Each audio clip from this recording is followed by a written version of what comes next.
कराची की मसरूफ सड़क शारा फैसल पर सरेआम खातून को हिरासा करने वाले को बिलाखिर सजा मिल गई। मकामी अदालत ने मुल्जिम हमजा को 2 माह के लिए सलाखों के पीछे डाल दिया। 20,000 जुर्माना भी लगा दिया।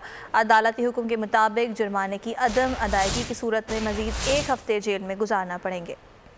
बुरे काम का बुरा अंजाम, ओबाश नौजवान को सजा। शारा फैसल पर खातून को हिरासा किया, रक्शे में बैठी खातून का पीछा किया, खातून के वीडियो बनाने पर गलत ज़बान इस्तेमाल की। पुलिस ने खातून की कार्रवाई पर मुकदमा किया, मुल्जिम को गिरफ्तार करके पाबंद सलासल कर दिया। आज जुडिशल मजिस्ट्रेट नियाज हुसैन कल्होड़ो ने मुख्तसर वक्त में केस का फैसला सुना दिया।